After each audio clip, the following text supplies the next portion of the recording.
Thank you, dear doctors. Assalamu alaikum. আমি Mohammad Mahfuz Alam, working as a territory manager square pharmaceuticals limited. তো আজকে আমি আপনাদের সামনে একটা স্টেটমেন্ট আপনাদেরকে স্কয়ারের পক্ষ থেকে আমি পড়ে শোনাচ্ছি। প্লিজ সবার অ্যাকনোলেজমেন্ট কামনা করছি। প্লিজ। সম্মানিত চিকিৎসক মহোদয়, বাংলাদেশের জনসাধারণের প্রতি আমাদের দায়বদ্ধতার জায়গা থেকে এবং সকল অপচিকিৎসার বিরুদ্ধে আপনাদের যে দৃঢ় অবস্থান তা নিঃসন্দেহে প্রশংসনীয়। জাতির এই সংকট উত্তরণে স্কয়ার ফার্মাসিউটিক্যালস পিএলসি আপনার সাথে একাত্মতা ঘোষণা করেছে। দেশের আইন মান্য করা এবং দেশের জনগণের জন্য সঠিক ঔষধ ব্যবস্থাপনা নিশ্চিত করা আমাদের সামাজিক দায়বদ্ধতার একটি অংশ। সেই লক্ষ্যে আমরা ঘোষণা দিচ্ছি যে ১.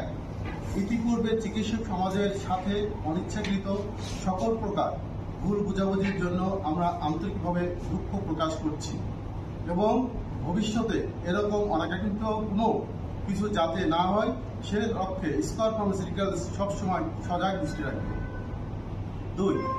বিএমডিসি ২০১০ আইন ধারা ২৯-কে সমুন্নত রাখতে আজ থেকে এমবিবিএস বিডিএস ব্যতীত কাউকে চিকিৎসক, ফিজিশিয়ান, বিপ্ল ডাক্তার কিংবা ডাক্তার পদবী কোনো সমর্থক হিসেবে আমরা প্রমোট করব না এবং কোনো প্রকার প্রমোশনাল ইভেন্ট বা সায়েন্টিফিক সেমিনার আয়োজন করা হবে না।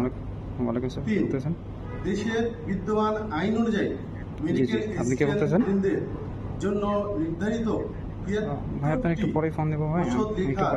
নির্দেশনা অনুযায়ী এই সকল ওষুধের বইয়ের অন্য কোনো ঔষধ স্কয়ার ফার্মাসিউটিক্যালস তাদের নিকট প্রমোট করবে না।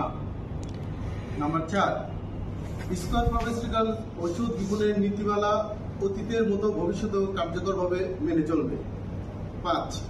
স্কয়ার ফার্মাসিউটিক্যালস একটি জনসচেতনমূলক প্রচারাভিযান চালু করবে যেখানে নিবন্ধিত চিকিৎসকের প্রেসক্রিপশন ছাড়া ওটিসি ওষুধ ব্যতীত ওষুধ গ্রহণের কুফল সম্পর্কে মানুষকে অবহিত করা হবে।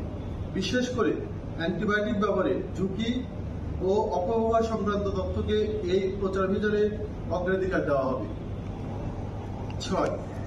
জনসাধারণের প্রতি আমাদের দায়বদ্ধতার জায়গা থেকে আমরা সকল অপচিকিৎসার বিরুদ্ধে অবস্থান নিব এবং তা প্রতিরোধে জনসচেতনতা বৃদ্ধিতে স্কয়ার ফার্মাসিউটিক্যালস অঙ্গীকারবদ্ধ থাকবে।